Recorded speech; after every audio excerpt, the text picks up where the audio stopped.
Good morning friends, मैं हूं नीतू गुप्ता और अपनी सीरीज आस्क मी में मैं आप सबका वेलकम करती हूँ। आज के वीडियो का हमारा क्वेश्चन है, पीरियड्स में पूजा करने से या पूजा की किसी चीज को हाथ लगाने से या मंदिर में जाने से क्या होता है। इस बात का डर बहुत से लोगों के अंदर है, जिसकी वजह से वो भगवान के साथ पूरी तरीके से मिल ही नहीं पाते। चलिए तो मैं आज आपका ये डर भी निकाल ही देती हूँ।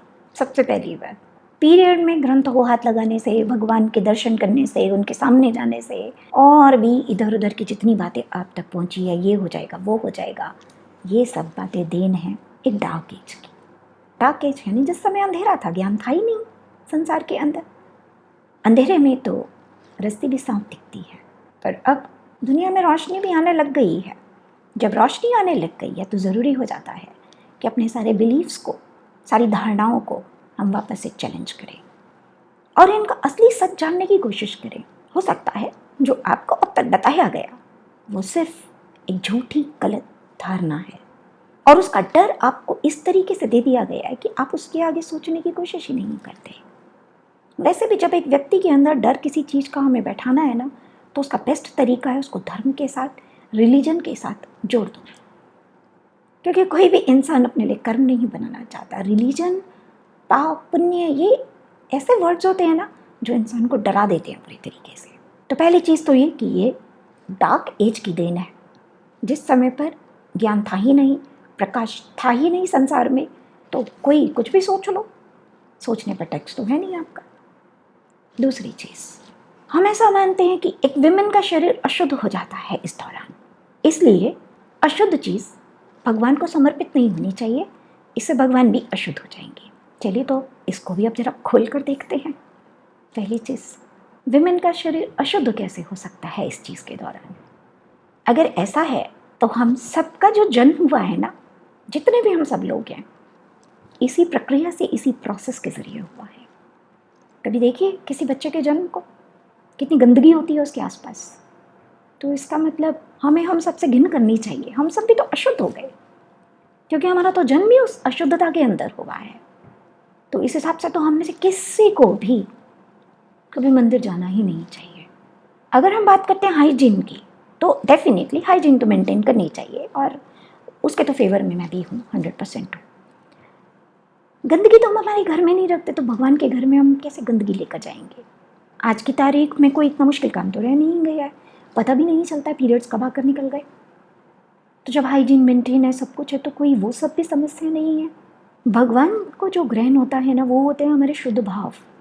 मन में तो आपके कपट है, चोर है, बुराई से भरा है, और आप रोक रहे हैं उसको जिसको पीरियड्स आए हैं, लेकिन उसका मन शुद्ध है।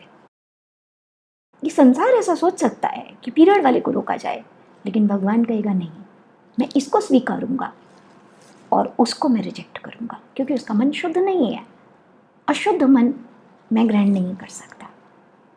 तो मैं तो आपको वो बता रही हूँ जो भगवान के सिस्टम में चलता है। भगवान के सिस्टम में शुद्ध मन चलता है, शुद्ध भाव चलते हैं, शुद्ध विचार, शुद्ध इंटेंशन चलती है। अगर वो आपका प्योर है तो आपको पीरियड से डरने की कोई ज़रूरत नहीं है। भगवान ने ही इसको बनाया है। भगवान की बनाई हुई चीज़ से भगवान खुद कैसे घिन कर सकते हैं। अगर ये इतनी घिनौनी चीज़ होती तो भगवान इसको आपके जीवन का हिस्सा बनाते ही नहीं। मैं आप सभी विमेन को जो ये वीडियो देख रही हैं, ये भी बोलना चाहूँगी, इस एक चीज़ के लिए अपने आप से घृणा मत कीजिए। ये सिंपली आपकी यूट्रस को क्लीन करने का एक प्रोसीजर है, दैट्स इट। इससे ज़्यादा कुछ नहीं है ये, और वो ज़रूरी होता है ताकि जब आप कंसीव करें, आपका बेबी ठीक तरीके से वहाँ टिक पाए। इसलिए एवरी मंथ आपकी यूट्रस की इनर वॉल ब्रेक होती है, और वो जो ब्रेक होती है वही पीरियड्स में आपकी बॉडी से रिलीज हो जाता है, और नेक्स्ट मंथ एक और न्यू फ्रेश वॉल होती है। तो इस चीज़ से घिन मत कीजिए अपने आप से, ये कोई ऐसा घिन वाला काम नहीं है। ये ज़रूरी है भगवान की इस रचना के अंदर, इसलिए भगवान ने बनाया है। विमेन की क्लिनजिंग इस तरह से रखी है, मैन की क्लिनजिंग, उनके भी तो एक दिन में लाखों करोड़ों स्पर्म्स बनते हैं, वो अपने तरीके से रिलीज होते हैं, तो फिर तो वो भी अशुद्ध हो गए, बस उसके अंदर ब्लड नहीं दिखाई दे रहा, इतना ही फ़र्क है ना। तो लॉजिक्स लगाइए, लॉजिक्स, जब लॉजिक्स लगाएंगे ना तो बहुत कुछ समझ में आएगा। मैंने तो लॉजिक्स लगाए और अपने आप को इन बेकार की धारणाओं से ऊपर उठाया, और जब उठाया तो मैंने देखा कुछ नहीं होता। डर था ये सिर्फ एक। कहते हैं ना, डर का जब तक सामना नहीं करोगे तब तक वो आपको डराता रहेगा। जिस दिन उसका सामना करके उसका सच देख लोगे वो ख़त्म हो जाएगा। पर हाँ, सामना अगर करने जा रहे हैं तो विश्वास के साथ जाइएगा। अगर मन में डाउट लेकर जाएंगे, नहीं नहीं मैंने ऐसे में ये कर दिया ना, अब तो ज़रूर होगा, तो फिर तो वो ज़रूर होगा, क्योंकि लॉ ऑफ अट्रैक्शन भी काम करता है। आप अट्रैक्ट भी किए जा रहे हो, तो जस्ट बी पॉजिटिव। भगवान कभी भी आपसे इस चीज़ के लिए घृणा नहीं करते, ना ही आपको अपने पास आने से रोकते हैं। आप हो जिसने अंदर एक गलत धारणाओं को जगह दे दी है, जिसकी वजह से आप खुद को हीन समझ रहे हो। ज्ञान पर, भगवान पर, भगवान के मंदिर पर सबका बराबर का अधिकार है, और ये अधिकार आपको मिलना ही चाहिए। और फिर भी अगर कोई आपका मंदिर नहीं जाने देता तो चिंता मत कीजिए। भगवान से जुड़ने के लिए तो मन मंदिर होता है। क्या उस मंदिर में भगवान कभी आपसे पूछते हैं कि तुम्हें तो पीरियड्स है, मैं नहीं आऊँगा? ऐसा नहीं होता।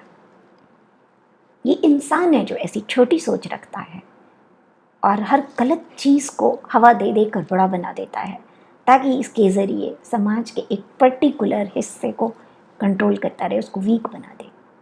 भगवान ऐसा नहीं होता। भगवान इन इंसानों से बहुत अलग है।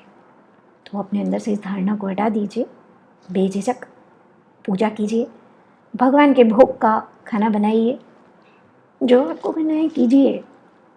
भगवान उसको मन से स्वीकारेंगे अगर आपने उसको मन से किया है। सो आई एम श्योर कि आपको क्लैरिटी आ गई है, और आगे से अब आप इस बेकार के अंधविश्वास के अंदर अपने आप को नहीं उलझाएंगे और अपने डर का सामना करके उसको जीत जाएंगे। चलिए, तो फिर आज के लिए इतना ही। आपकी लाइफ से रिलेटेड कोई और क्वेश्चंस है तो आप उनको भी पूछ सकते हैं और कमेंट कर सकते हैं। मैं यूँ ही आते जाते किसी न किसी वीडियो के अंदर आपके सवाल का जवाब आपको दे दूँगी। तब तक के लिए टेक केयर, बाय बाय।